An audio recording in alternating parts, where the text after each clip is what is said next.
Kelas Revolution Pre-Marriage atau RPM kembali mengadakan acara yang seru dengan tema Smart Conflict Revolution pada hari Minggu, tanggal 20 Juni 2021, jam 3 sampai jam 6 sore melalui Zoom Meeting. Untuk registrasi dan info selengkapnya, kalian bisa langsung menghubungi Febe di 0812 8709 7818. Momen ini juga terbuka untuk umum dan free alias gratis. So, langsung aja hubungi nomor yang tertera dan pastikan nama kalian terdaftar.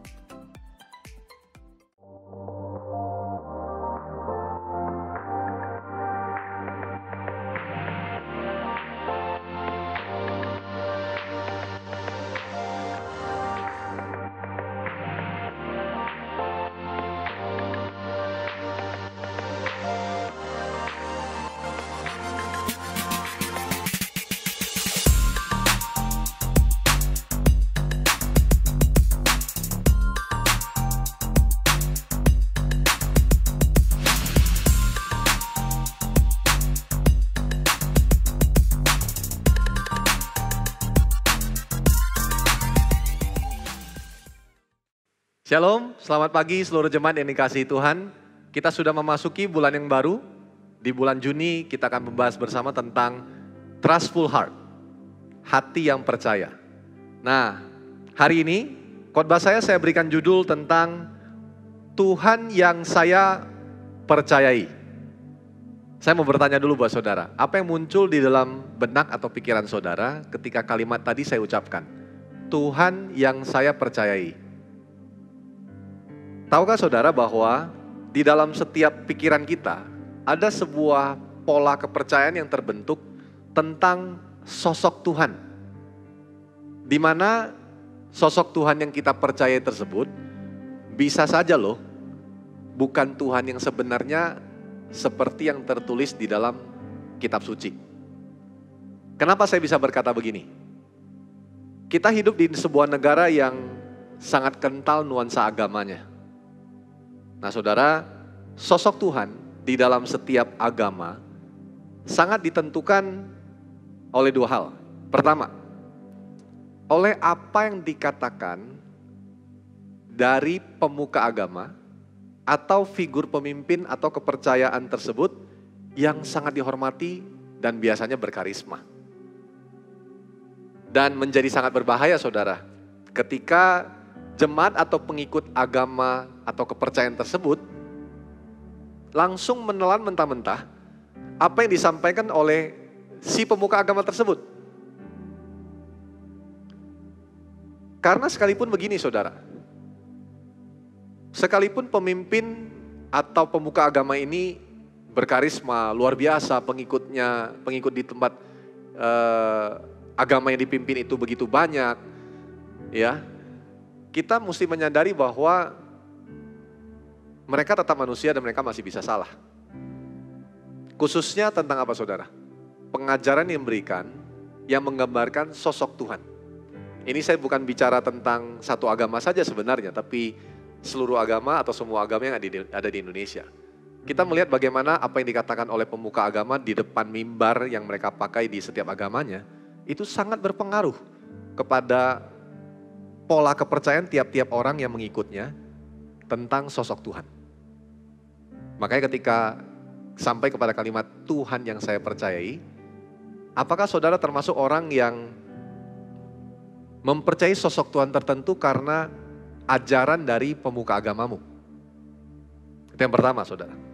Yang kedua, sosok Tuhan sangat dipengaruhi oleh pengalaman setiap pribadi yang menganut agama tersebut.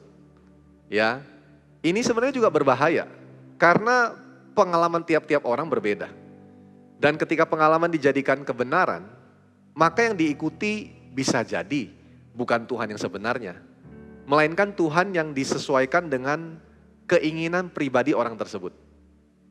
Nah, karena hari ini kita berkumpul sebagai gereja, saudara, dan saya sebagai pengikut Kristus, saya rindu membahasnya bersama dengan saudara dari sudut pandang kita sebagai orang Kristen. Ketika sampai kepada kalimat Tuhan yang saya percayai di dalam kekristenan, Apa yang ada di dalam bayangan saudara? Apa yang ada di dalam pola kepercayaan yang terbentuk dalam pikiran saudara tentang sosok Tuhan yang selama ini saudara ikuti dan percayai tentunya. Kalau kita melihat kembali kepada dua alasan tadi, bahwa kalau sosok Tuhan ditentukan oleh dua hal tadi, maka yang pertama, sosok Tuhan di dalam kekristenan yang pada umumnya terjadi adalah, kalau hanya berdasarkan kepada apa yang pemuka agama katakan, dari sisi yang mungkin belum selaras dengan firman Tuhan, saya bisa katakan begini. Contohnya saudara akan menemukan ada orang yang mempercayai tentang sosok Tuhan itu adalah Tuhan yang transaksional. Apa yang maksud dengan Tuhan yang transaksional? Ada sekelompok orang tertentu mempercayai bahwa Tuhan itu adalah Tuhan dengan konsep lu jual gua beli. Kalau saya menginginkan barang seharga 1 juta,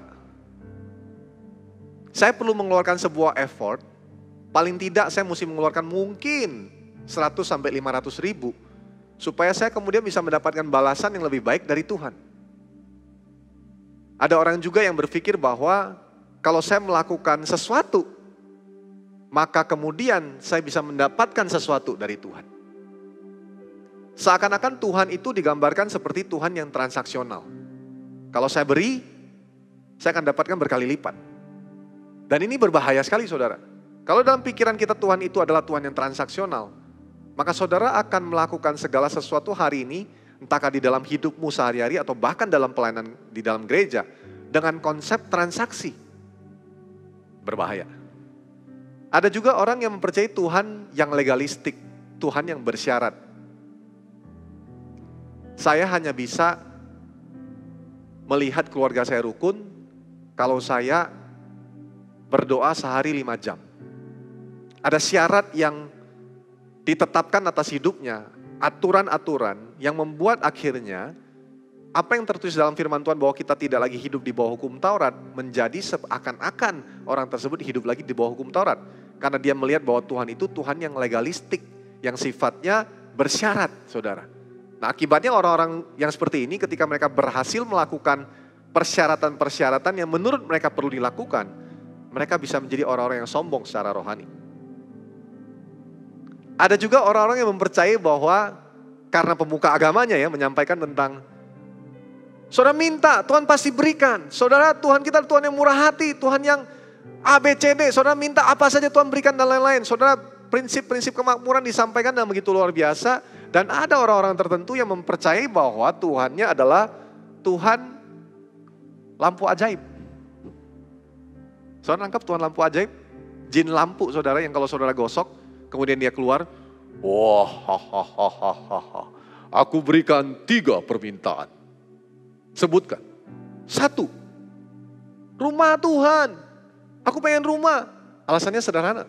Aku ingin melayani Tuhan dengan lebih baik lagi. Aku pengen bisa komsel. Wah, alasannya rohani saudara. Tapi kalau saudara telik lebih dalam, belum tentu itu alasan yang sebenarnya. Tuhan yang kita bisa minta apa saja Tuhan pasti kasih. Benar, Tuhan kita, Tuhan yang murah hati. Dia pasti memberikan apa yang menjadi kebutuhan anak-anaknya. Ingat ya, kebutuhan anak-anaknya. Bukan keinginan anak-anaknya. Jadi kalau saudara melihat dari contoh-contoh tadi, diambil dari sisi yang pertama tentang sosok Tuhan karena apa yang dikatakan oleh pemuka agamamu. Kalau ini mungkin apa kata pendetamu, bisa saja hal-hal itu terjadi. Tapi ada juga dari sisi yang kedua tadi kan yang saya katakan bahwa sosok Tuhan yang dipercaya itu bisa terbentuk dari pengalaman pribadi.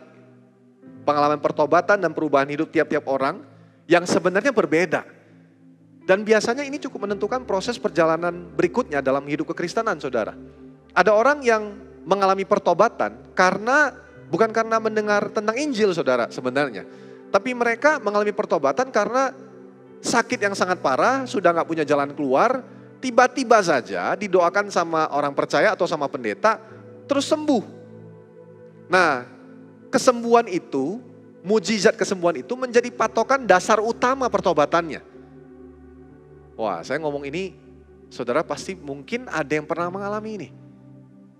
Kenapa saya bisa berani bahas ini lebih dalam? Karena begini saudara, kalau dasar pertobatan seseorang karena mujizat kesembuhan, saudara akan hanya karena mujizat kesembuhan, saudara akan mengambil konsep dan pola ini dan menaruhnya dalam pikiran saudara sehingga saudara melihat sosok Tuhan itu adalah Tuhan mujizat. Saudara melihat segala sesuatu dan saudara menerapkan cara yang sama buat orang lain. Contoh, ketika saudara menemui orang yang sakit juga, saudara memaksakan prosesnya, caranya harus sama seperti saudara. Oh, ini berbahaya saudara, karena saudara menangkap bahwa dia itu Tuhan-Tuhan mujizat.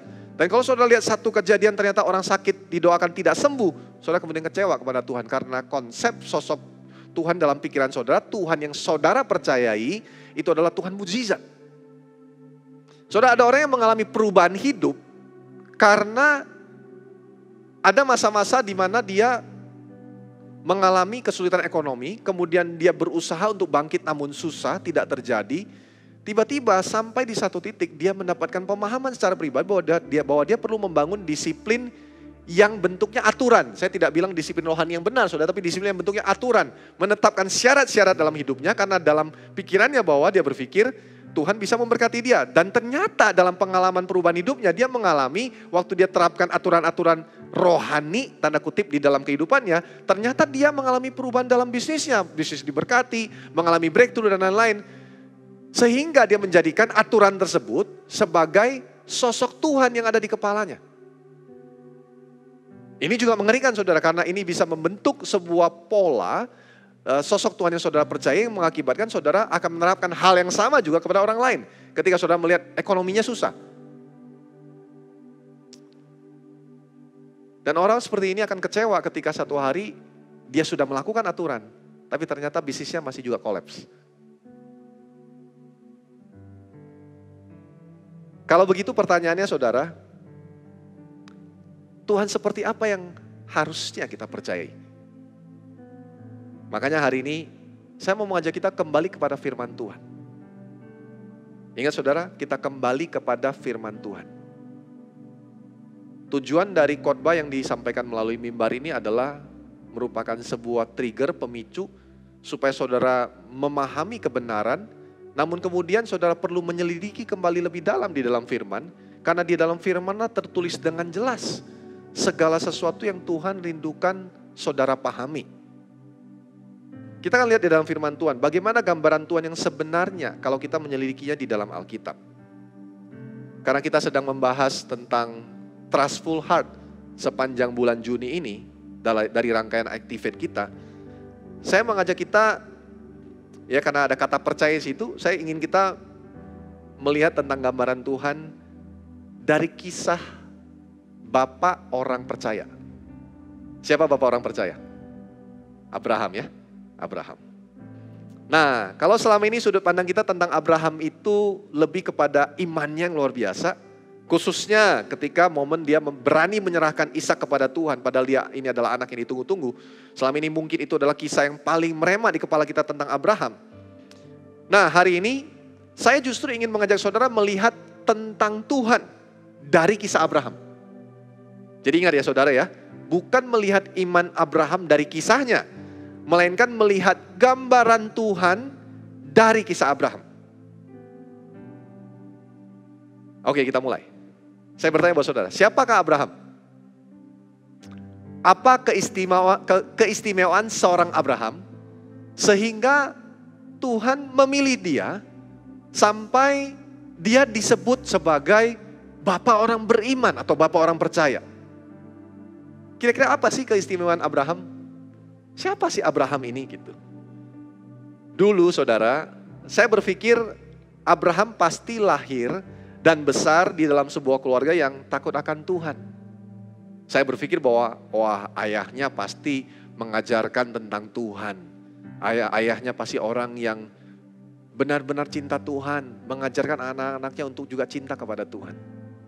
Nah, makanya hari ini kita lihat sejarahnya bersama-sama. Sejarahnya tertulis di dalam Kejadian 11 ayat 27 sampai 32. Saya mau saudara memperhatikan ini bersama-sama. Kejadian 11 ayat 27 sampai 32. Tapi kita akan baca sampai 30 terlebih dahulu. Ayat 27. Inilah keturunan Terah. Terah memperanakan Abram yang adalah Abraham, Nahor dan Haran memperanakan Lot. Ketika Terah ayahnya masih hidup, matilah Haran di negeri kelahirannya, di Ur Kasdim. Jadi Haran anak dari Terah, saudara dari Abraham, meninggal terlebih dahulu dan mereka ada di Ur Kasdim yang juga dinamakan Mesopotamia. Salah satu kota yang paling maju secara teknologi, pengetahuan di zaman itu, kurang lebih 1200-an sampai 2000 tahun sebelum Masehi, kira-kira seperti itu. Ayat 29. Abram dan Nahor kedua-duanya kawin, nama istri Abram ialah Sarai dan nama istri Nahor ialah Milka, anak Haran, ayah Milka dan Yiska. Sarai itu mandul, tidak mempunyai anak. Oke, ini gambaran singkat. Di dalam Kejadian 11 ayat 27-30 kita belum menemukan seperti apa sih kepercayaan dari Terah. Ya, karena Terah ayahnya Abraham ya saudara ya. Nah, kita akan menemukan lebih jelasnya. Siapa sebenarnya yang disembah oleh Terah? Apakah dia benar-benar cinta Tuhan? Seperti yang saya duga tadi. Yosua 24 ayat 2 berkata begini. Ya, lihat ini bersama-sama. Berkatalah Yosua kepada seluruh bangsa itu, beginilah firman Tuhan Allah Israel. Dahulu kala di seberang sungai Efrat, disitulah diam nenek moyangmu, yakni siapa? Terah, ayah Abraham dan ayah Nahor. Dan mereka beribadah kepada Allah lain. Ternyata saudara, Terah dan keluarganya tidak menyembah kepada Tuhan.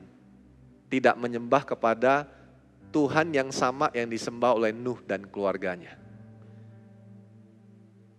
Mereka tinggal di sebuah kota yang bernama Ur Kasdim atau Mesopotamia. Dan saudara, menurut para arkeolog Kristen yang menyelidiki sejarah yang tercatat di dunia ini, saudara, Mesopotamia adalah kota yang begitu syarat dengan penyembahan kepada dewa bulan. Yang mereka namakan Sin. Jadi agak mirip ya, Sin dalam bahasa Inggris dosa ya. Mereka menyembah kepada dewa bulan. Dan secara penafsiran, mungkin saja, bahkan sangat besar kemungkinannya, Terah dan keluarganya juga menyembah kepada dewa yang sama. Jadi saudara perlu mengerti bahwa mereka tidak menyembah kepada Tuhan di masa itu, mereka justru menyembah kepada dewa. Jadi, apa sebenarnya keistimewaan Abraham? Dia nggak cinta Tuhan, saudara. Dia belum kenal Tuhan di masa itu. Terus apa keistimewaan Abraham sampai Tuhan memilih dia? Kita perlu menyadari bahwa begini, saudara. Kejadian 12, ketika kisah Abraham dimulai, dan kita mengerti bahwa kejadian yang 50 pasal itu, pasal 12 sampai 25 kurang lebih seperempat lebih dari kitab Kejadian itu bercerita tentang Abraham, saudara. Dan ada pertanyaan yang timbul, kenapa Abraham dipilih Tuhan? Apa istimewanya dia? Dan kenapa Tuhan memulai karya penebusan, dengarkan ini, dari Abraham? Saudara akan belajar dari bapak-bapak gereja kita menulis dalam teologi dan penjelasan yang jelas di dalam semua penjelasan-penjelasan tentang doktrin dan lain-lain. Karya penebusan dimulai pertama-tama ketika Tuhan bicara kepada Abraham.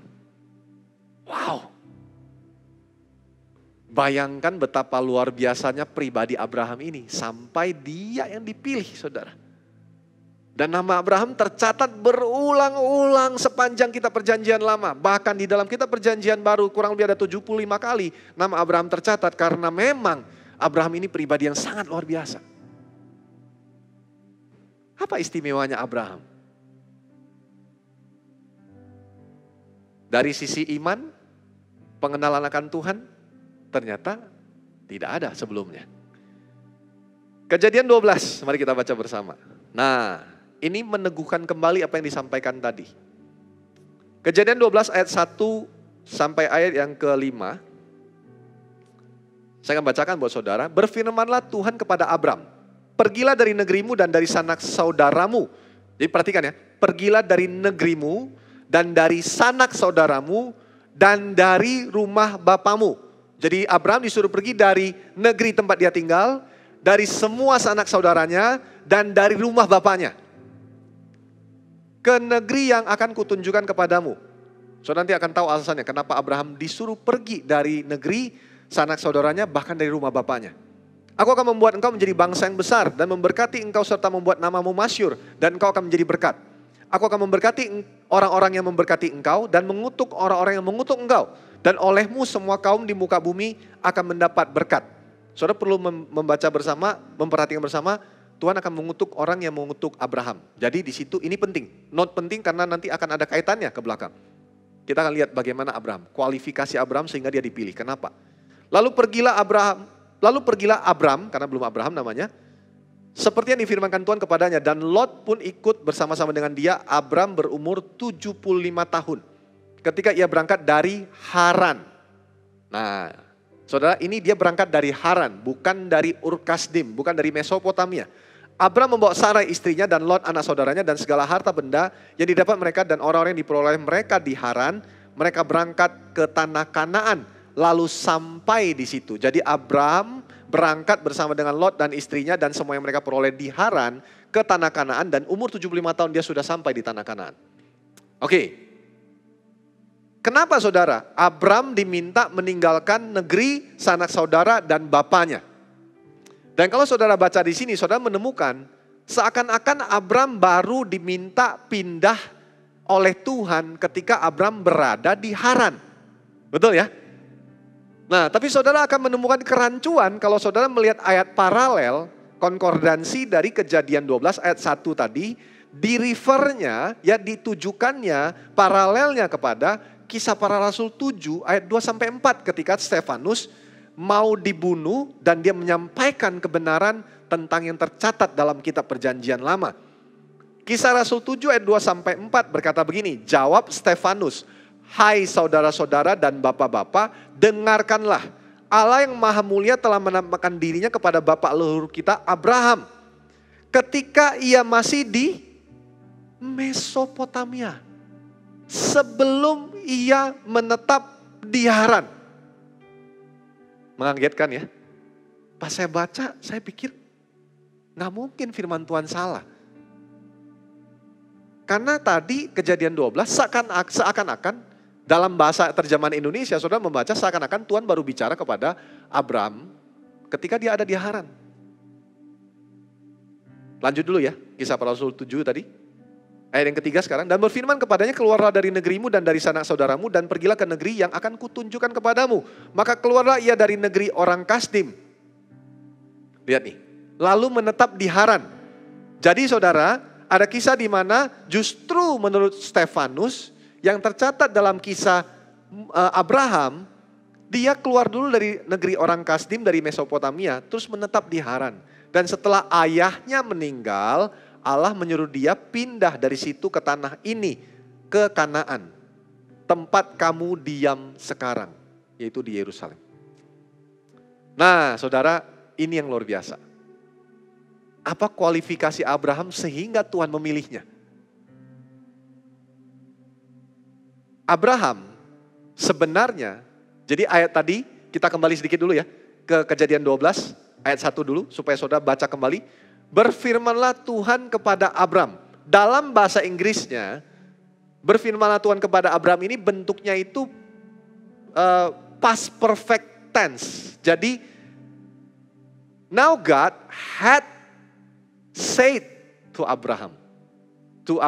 Jadi Tuhan sebelumnya telah berfirman kepada Abraham supaya dia pergi. Dari mana? Dari negerinya, sanak saudaranya, dan rumah bapaknya. Tapi kalau saudara baca kembali kepada tadi Kejadian 12, ya, Kejadian 11 ayat 20 ayat yang kita belum lihat ke situ, ya. Kejadian 11 kita lihat bersama-sama ya sekarang. Kejadian 11 ayat 31 karena tadi 27 sampai 30, kita lihat 31. Kejadian 11 sampai 11 ayat 31. Lalu siapa saudara? Bukan Abram mengajak papanya dan keluarganya. Lalu Terah membawa Abram, anaknya serta cucunya Lot yaitu anak Haran. Dan Sarai menantunya istri Abram anaknya. Ia berangkat bersama-sama dengan mereka dari Ur Kasdim dari Mesopotamia untuk pergi ke tanah Kanaan. Tujuan mereka mau ke tanah Kanaan. Lalu sampailah mereka ke Haran dan menetap di sana. Umur Terah ada 205 tahun lalu ia mati di Haran. Saudara, mereka menetap cukup lama di Haran. Dan saudara perlu tahu bahwa Haran adalah kota yang sama menyembah kepada dewa bulan. Kenapa ayat 1 di pasal yang ke-12 Tuhan berfirman kepada Abram dan dia sudah berfirman bukan di Haran melainkan justru sudah dari Ur Kasdim di Mesopotamia, dan Tuhan firmannya jelas. Tuhan bilang gini, Abram tinggalkan negerimu, tinggalkan Ur Kasdim, tinggalkan sanak saudaramu, Lot atau siapapun itu, dan pergi dari rumah bapamu, artinya pergi dari Terah, tinggalkan Terah. Kenapa saudara? Karena Tuhan menyiapkan dan Tuhan sudah memilih Abram dan mau menyiapkan Abram menjadi bapa bagi banyak bangsa, bapa orang beriman, bapa orang percaya. Abram tidak akan pernah bisa percaya penuh kepada Tuhan kalau dia masih ada di dalam kepercayaan keluarganya yang menyembah kepada dewa. Nah saudara, Tuhan minta supaya Abram pergi dari Ur Kasdim. Tapi saudara lihat bersama, Abram ternyata tidak taat. Saudara, Tuhan berfirman menurut penafsiran di zaman itu, tidak dengan cara tulis surat tentunya, tidak lewat email, tidak lewat WhatsApp. Tapi menurut penafsiran, besar kemungkinan Tuhan menampakkan diri kepada Abram. Makanya di kisah berikutnya ketika di Haran, Abram diingatkan kembali, dia akhirnya berangkat. Dan dia berani pergi melangkah ke sebuah negeri yang belum jelas statusnya dan bagaimanapun kondisinya. Tapi dia tetap pergi karena dia melihat penampakan yang luar biasa. Dan seperti Musa melihat penampakan waktu Tuhan memanggil Musa. Karena Musa juga menulis kitab Kejadian saudara ya. Nah saudara, jadi Abram sebenarnya sudah dipanggil oleh Tuhan untuk meninggalkan negerinya, sanak saudaranya dan bapaknya. Semenjak di Ur Kasdim. Tapi kalau saudara baca Kejadian 11:31 tadi, bukan Abram yang mengajak mereka pindah, justru Terah yang membawa. Jadi artinya begini saudara, Abram tidak taat kepada panggilan Tuhan yang pertama itu. Wow. Kalau gitu apa kualifikasi Abram yang membuat Tuhan pilih dia? Tuhan sudah bicara, kok dia nggak taat? Karena buktinya yang pergi ke Haran, memang mereka mau menuju tanah Kanaan, tapi mereka pergi ke Haran karena inisiatif bapaknya Terah. Makanya seluruh keluarga masih ikut.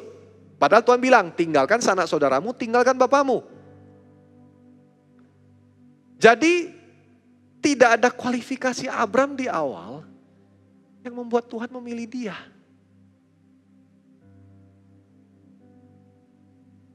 Bahkan saudara, dalam perjalanan Abram, sebelum dia menjadi Abraham, bahkan setelah dia menjadi Abraham. Kita membaca saudara, Abram kemudian pergi ke tanah Kanaan, dia sampai di Negeb, kemudian karena kelaparan di tanah Kanaan, dia pergi ke Mesir.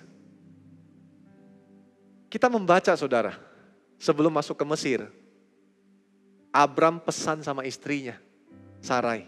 Dia bilang begini, kalau nanti masuk ke tanah Mesir, kamu bilang ya bahwa kamu saudaraku, kamu bukan istriku. Oh my God, saya mikir jadi pria gimana rasanya ya kalau istri saya hadir bersama dengan saya hari ini, nanti dia akan ada bergabung dalam ilustrasi. Saya bilang sama dia semalam, Abraham kok maaf ya, dodol banget ya. Mau masuk ke negeri orang terus dia bilang nanti kamu bilang kamu saudaraku ya bukan istriku gitu.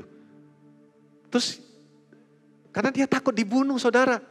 Padahal firman Tuhan tadi jelas gak bahwa Tuhan akan mengutuk orang yang mengutuk engkau. Ya apalagi Tuhan akan membunuh orang yang mau membunuh engkau. Pastinya gitu toh. Tapi, dan itu penampakan yang gak biasa saudara. Abraham bertemu dengan Tuhan. Terus kualifikasinya apa? Kok Tuhan pilih Abraham? Karena ketika dia masuk tanah Mesir, dia bukannya dengan berani dan percaya bahwa Tuhan menyertai dia. Memang Tuhan tidak suruh dia ke Mesir saudara ya, ini inisiatif dia karena kelaparan di tanah Kanaan dia pindah ke Mesir untuk cari makan saudara. Nah karena dia mengaku bahwa dia adalah saudaranya Sarai, Firaun juga senang pada Sarai, mau ngambil Sarai jadi istrinya, maka Abraham dapat banyak berkat ya, dapat banyak harta gitu. Dan saudara tertulis di situ, saudara nanti baca kelanjutan dari Kejadian 12 tadi, saudara akan menemukan bahwa Sarai sudah sempat jadi istri Firaun loh. Dan dia ditulah oleh Tuhan, lihat loh, Tuhan bukan marah sama Abram. Tuhan menulah Firaun karena ngawur ngambil istri Abram. Ngambil istri yang sedang ada di dalam proses perjanjian Tuhan. Mengambil istri yang masuk di dalam rangkaian rencana Tuhan. Firaun ditulah oleh Tuhan sampai Firaun kapok dan dia baru tahu ternyata Sarai adalah istrinya Abram. Dia datang kepada Abram, dia bilang, kamu kenapa kok kasih tahu kalau istrimu ini adalah saudaramu sampai aku mengambil dia jadi istriku sehingga aku hari ini mendapatkan tulah. Dia langsung merilis Abram, memberikan harta dan semuanya silakan pergi dan Abram kembali ke tanah Kanaan. Cuma sekali Abram melakukan itu. Saudara, waktu saya makin baca ini, saya menyadari, saudara, makanya saya bilang gini, mari kita lihat gambaran Tuhan dari kisah Abraham. Mari kita lihat gambaran Tuhan. Siapa Tuhan yang kita percaya ini dari kisah Abraham. Kita lihat ya cerita berikutnya ya, kira-kira ya, ini saya nggak akan membaca ayatnya terlalu detail karena akan panjang. Tapi saudara, keraguan Abram akan memiliki keturunan. Saudara akan baca di dalam pasal 15, Kejadian pasal 15. Dia mempertanyakan Tuhan. Tuhan, aku gak punya anak, masa harus kasih ke hambaku semua hartaku, keturunan semua nanti akan yang dan lain-lain. Tuhan bilang, enggak, kamu akan punya keturunan. Kemudian kita lihat pasal yang ke-16 juga ya. Di mana Sarai memberikan saran kepada Abram untuk menghampiri Hagar, pembantu dari Sarai. Dan Abram melakukannya. Hagar hamil, maka ada Ismail, saudara. Dan yang lebih konyol lagi, saudara, setelah sebuah perjalanan, saudara, Abraham melakukan kebodohan yang berulang. Di pasal yang ke-20, saudara akan menemukan bahwa Abram mau masuk ke dalam sebuah wilayah di tanah Kanaan, dan dia tahu di sana ada Raja Abimelek, saudara. Dia mengalami ketakutan yang sama loh. Dia takut dia dibunuh. Karena dia memiliki istri yang cantik yang namanya Sarai. Dan apa yang dia lakukan, saudara? Dia kembali mengulangi apa yang dia lakukan waktu di Mesir. Dia bilang gini, Say, nanti waktu masuk ke negeri itu kamu bilang kamu saudaraku ya. Kamu bukan istriku.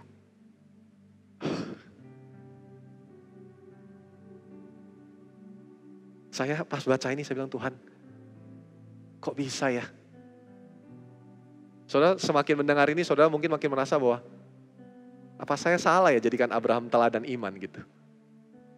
Enggak, saudara enggak salah. Kita akan lihat nanti dalam perjalanannya. Saya akan jelaskan buat saudara. Tapi saudara, dalam pemahaman ini saya makin melihat bagaimana Abraham itu manusia biasa. Seperti saudara dan saya. Tidak ada kelebihan yang terlalu hebat. Tidak ada keistimewaan yang begitu spesial sampai Tuhan memilih dia, saudara. Karena Abraham melakukan kebodohan yang sama. Abimelek sudah mau mengambil Sarah jadi istrinya. Tuhan bicara di dalam mimpi dan Abimelek ketakutan. Dan dia mengembalikan Sarah kepada Abraham. Bayangkan perasaan Sarah. Bayangkan Tuhan di atas sana yang mungkin geleng-geleng kepala. Aduh. Tapi saudara, bersyukurlah karena inilah sosok Tuhan yang kau percayai. Saya mau bilang begini, saudara, yang pertama, Tuhan berdaulat. Mari ulangi bersama dengan saya, katakan dari tempat engkau menyaksikan ini bersama-sama. Katakan di dalam hatimu, katakan dengan mulutmu dan suaramu dengan suara yang keras bahwa katakan Tuhan berdaulat. Apa maksudnya Tuhan berdaulat? He is a sovereign God. Dia Tuhan yang berdaulat penuh atas hidup kita. Dia berdaulat penuh terhadap Abraham dan terhadap semua yang dia rencanakan dan pilihannya. Saudara, Tuhan berdaulat artinya dia memiliki kebebasan yang sempurna. Perfect freedom. A perfect freedom. Dan dia memiliki kehendak yang sempurna. Kebebasan Tuhan dalam mengatur segala sesuatu, memilih siapapun, itu sempurna saudara, karena tidak mungkin salah. Dan kehendaknya, rencananya sempurna, dia punya perfect will. Nah saudara, pilihan Tuhan kepada Abram, sebelum dia menjadi Abraham bahkan, adalah mutlak kedaulatan Tuhan. Dan tidak disebabkan oleh alasan apapun dari sisi Abram. Bayangkan ini saudara, pilihan Tuhan kepada Abram adalah mutlak kedaulatan Tuhan dan tidak disebabkan oleh alasan apapun dari sisi Abram. Dan saya mau katakan begini saudara, sama dengan pilihan Tuhan kepada hidup saudara dan saya. Karena Yohanes mencatat begini, bukan kamu yang memilih aku, tapi aku yang memilih kamu, kata Tuhan. Jadi bukan kita yang sudah memilih Tuhan, Tuhan yang sudah memilih kita. Dan ketika Tuhan sudah memilih engkau, seberapa bobroknya hidupmu, Tuhan pilih hidupmu. Dan dia berdaulat penuh. Tidak ada hal yang engkau lakukan yang bisa menggagalkan pilihannya buat hidupmu. Sama seperti kisah Abraham, kita melihat begitu konyolnya ini orang, begitu tanda kutip bodohnya ini orang, tapi Tuhan memilih dia. Dan rencana penebusan tidak bisa digagalkan oleh kebodohan Abram. Wow. Dan saya mau katakan hal yang sama buat saudara hari ini. Kedaulatan Tuhan atas hidupmu sempurna. Kehendaknya, rencananya sempurna. Kebebasan Tuhan untuk memilih engkau sempurna. Dia bahkan tidak memerlukan alasan apapun. Karena kalau saudara tanya, kalau begitu Kak, apa alasannya Tuhan memilih Abram? Itu adalah misteri yang saudara hanya bisa jumpai jawabannya ketika saudara nanti berjumpa dengan Bapa face to face. Tidak ada yang tahu jawaban itu. Semua ahli teologi, bapak-bapak gereja tidak berani ada yang mengklaim alasannya apa.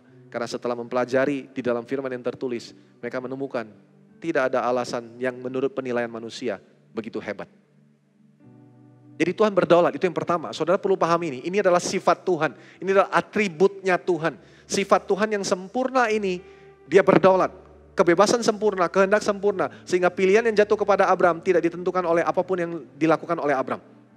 Sama dengan pilihan Tuhan kepada kita, kepada saudara dan saya. Yang kedua saudara, sifat Tuhan yang kita perlu sadari, inilah Tuhan yang kita percayai bahwa Tuhan Maha Kuasa. Apa artinya Tuhan Maha Kuasa? Dia omnipotence. Dia punya rencana, karena dia Maha Kuasa, tidak ada yang bisa menggagalkan rencananya. Saya jelaskan dengan begini saudara, halangan apapun yang manusia secara sengaja atau tidak sengaja timbulkan, tidak akan pernah dapat menggagalkan rencana Tuhan yang sempurna. Jadi saudara hari ini, halangan apapun yang mungkin saudara secara sengaja lakukan, kebodohan kita, mungkin kita sudah tahu tapi masih lakukan juga hal yang salah, atau secara tidak sengaja, tidak ada yang dapat menggagalkan rencana Tuhan atas hidupmu. Seperti rencana Tuhan atas hidup Abram. Itulah sifat Tuhan. Tuhan Maha Kuasa. Dan yang ketiga saudara, tentu atribut Tuhan, sifat Tuhan tidak hanya 3 saudara ya. Karena sepanjang saat teduh dari hari Senin yang lalu, makanya saudara, saya mengajak saudara, ayo kita belajar dari firman. Baca. Saya sudah menyampaikan buat saudara di dalam materi saat teduh tentang sifat-sifat Tuhan, atribut-atributnya Tuhan. Yang kita perlu pahami, karena dengan kita mempelajarinya kita jadi ngerti, oh ini sifat Tuhan yang tertulis dalam Alkitab dan ini tidak bisa dipungkiri. Saudara, kita akan bahas 3 hari ini. Yang ketiga adalah Tuhan Maha Pengasih saudara. Kasihnya sempurna dan tidak bersyarat. Tidak ada satupun dari perbuatan buruk kita yang bisa mengurangi kasihnya kepada kita. Dan sebaliknya saudara, tidak ada satupun dari perbuatan baik kita yang dapat menambah kasihnya kepada kita. Karena kasihnya sudah sempurna. Karena di dalam dia berdiam kasih yang sempurna itu. Bahkan dikatakan dalam firman Allah adalah kasih. Saudara, inilah sifat Tuhan yang kita perlu syukuri.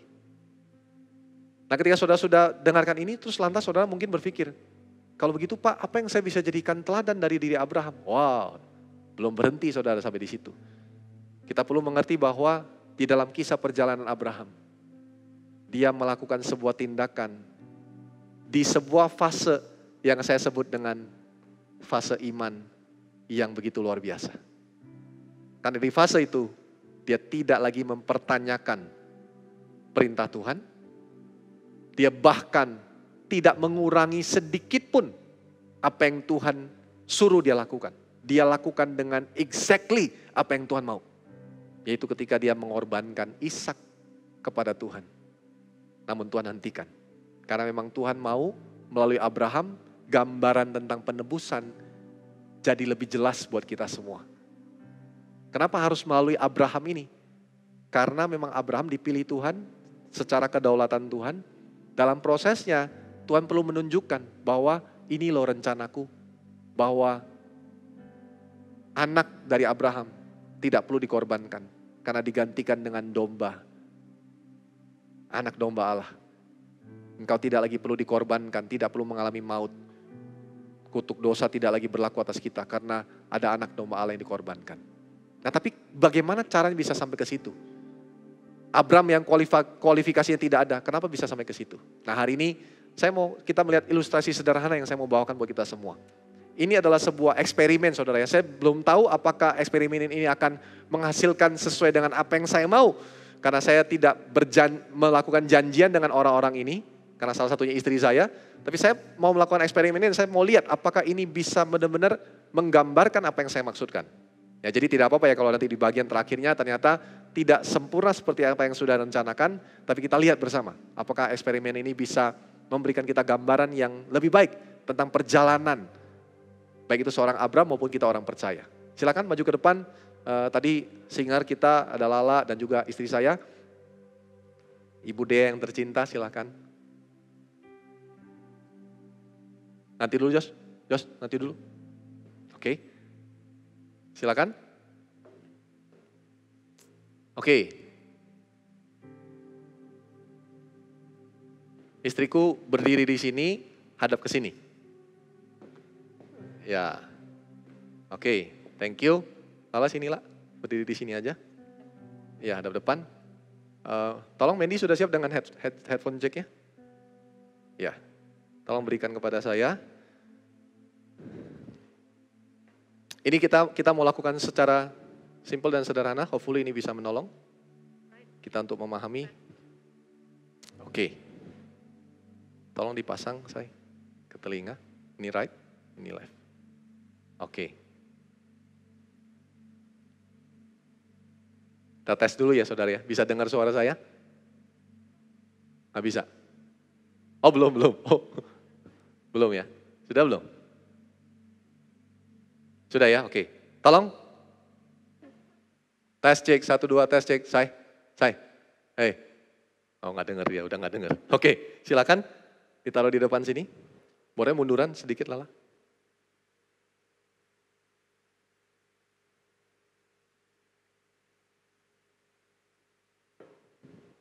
Oke, Pak.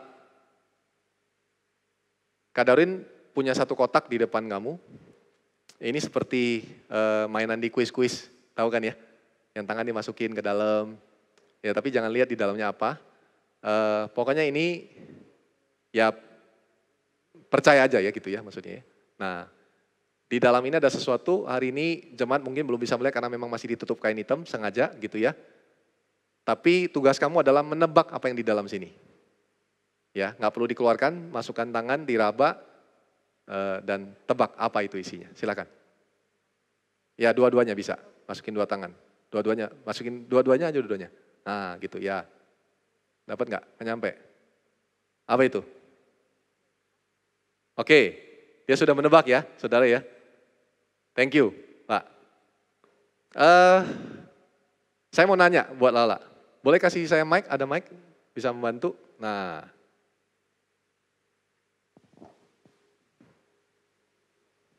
Ya, pertanyaannya sederhana lah. Kok kamu main pede aja masukin tangan? Karena tadi udah dibilangin, ya aman lah gitu. Aman? Enggak bilang aman Nggak tadi? aman sih, nggak ngomong aman, tapi kan nggak mungkin ngasih yang aneh-aneh kan. Ya, karena ini di gereja, Iya. Kak Darwin pendeta, yang nggak mungkin lah ya. Iya. Ada status atributnya Kak Darwin yang nggak bisa membuat Kak Darwin mencelakakan kamu, gitu Iya, ya. betul. Oke, thank you. Iya. Thank you. Silakan kembali, Pak. Thank you. Nggak apa-apa, di sini dulu aja. Sudah? Oke, matikan saja. Oke, copot. Ya. Sudah, satu lagi. Balik Say. Ada kotak di depan kamu. Tugasnya sederhana. Tebak apa isi di dalamnya. Dengan cara hanya boleh meraba, masukkan tangan. Ya, silakan.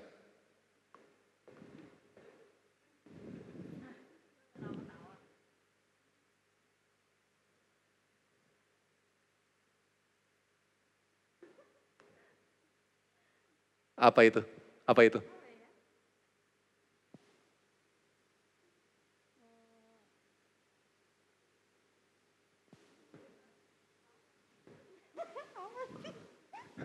Boneka.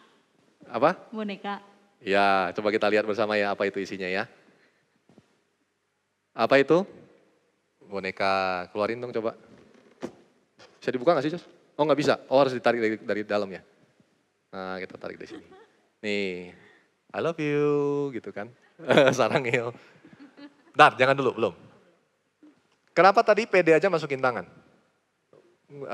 Kan suaminya biasa iseng, nggak takut ditaruh tikus apa gitu. Enggak, karena kamu nggak mungkin tega. Oke. Karena udah kenal lah ya, Iya. suaminya seperti apa ya. Oke, thank you. Boleh bawa mic-nya turun juga. Boleh ini diturunkan, Jos. Thank you.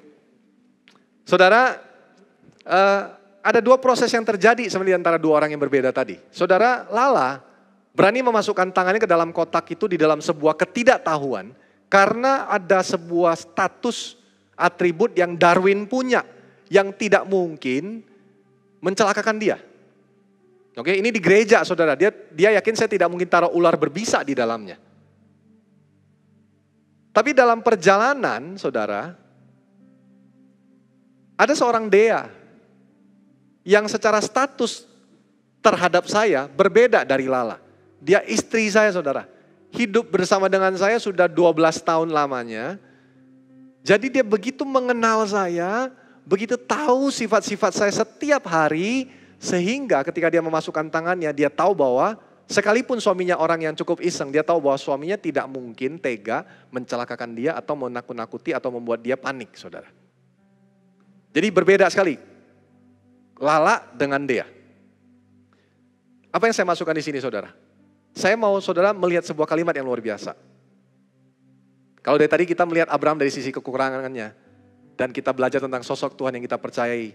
Lihat, karena sosok Tuhan yang kita percayai sehebat itulah, maka dalam perjalanan Abraham mengenal Tuhan, dia makin tahu, makin kenal siapa Tuhannya. Maka ini terjadi. Saya bacakan satu kalimat yang saya kutip dari Robert L. Devinbaugh. Ya, dalam bahasa Inggrisnya dia katakan, Paul chose Abraham as the finest example of a man who is justified before God by faith apart from works. Di dalam kitab Roma pasal yang keempat. James, Yakobus, referred to Abraham as a man who demonstrated his faith to men by his works. Yakobus 2 ayat 21 sampai 23. Saya terjemahkan buat saudara.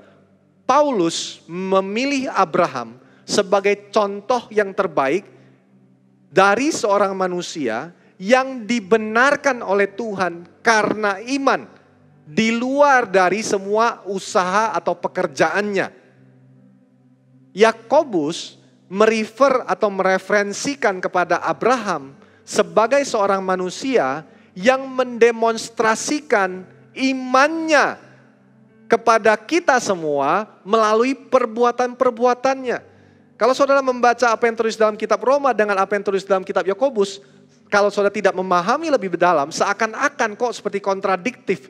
Tapi sebenarnya itu adalah gambaran perjalanan dari Abram yang tidak memiliki kualifikasi apapun untuk dipilih Tuhan. Namun Tuhan tetap memilihnya karena Tuhan berdaulat, karena Tuhan maha kuasa, karena Tuhan maha pengasih. Dan dalam perjalanan Abram semakin mengenal Tuhan, karena saudara tahu 75 tahun dia dipanggil keluar dari Ur Kasdim. Dan kemudian dia baru bertindak dari Haran, dia keluar dan menuju tanah Kanaan. Umur 99 tahun Tuhan memberikan perjanjian yang exact tertulis dan jelas kepada kita semua di dalam Alkitab. Dan namanya berubah menjadi Abraham dan dia disunat. Umur 100 tahun Abraham mendapatkan Ishak.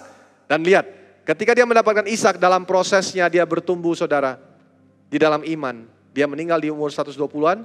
Saya lupa tepatnya berapa, tapi dalam pertumbuhan dia berani menyerahkan Ishak ke hadapan Tuhan.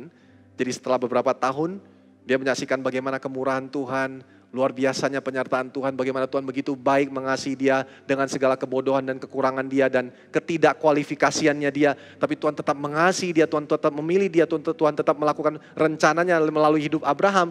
Dia menyadari semua itu. Jadi seperti Lala tadi yang awalnya baru tahu bahwa Darwin dengan status yang ada, dengan atribut yang dia miliki sebagai seorang pendeta tidak mungkin mencelakakan dia. Tapi dalam perjalanan saudara akan menemukan Dea yang bukan hanya tahu atributnya Darwin, tapi dia mengenal betul seperti Abraham mengenal Tuhan. Dan dalam prosesnya Abraham bilang gini, Tuhan apapun yang kau mau aku berikan kepadamu. Makanya Paulus menulis, Abraham dijustify, dibenarkan karena iman. Di luar dari perbuatannya, karena perbuatannya tidak ada yang bisa membuat dia dibenarkan.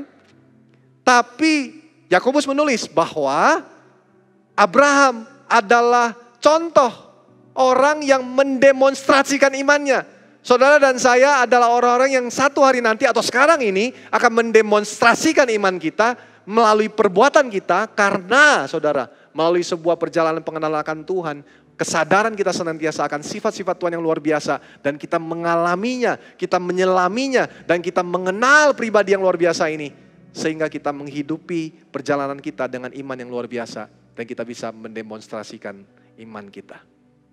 Jadi saudara jangan sampai salah kaprah. Jangan mengejar demonstrasi imannya. Tapi kejarlah pengenalannya. Kejarlah proses perjalanan menyadari sifat-sifat Tuhan yang luar biasa itu. Sehingga saudara nanti akan menjadi pribadi yang menunjukkan iman saudara melalui perbuatanmu. Hari ini kita akan sama-sama melakukan perjamuan kudus. Apa tujuannya saudara? Supaya kita mengingat kembali. Karena dasar dari perjalanan kekristenanmu, Tuhan yang engkau percayai haruslah dimulainya dari, dengarkan ini, Injil. Harusnya dimulai dari sosok Tuhan yang rela turun ke dunia, menjadi manusia, mati di atas kayu salib untuk menebus dosa saudara dan saya. Karena pelanggaran kita dia mati di atas kayu salib, dia dihukum, tapi dia bangkit karena pembenaran kita.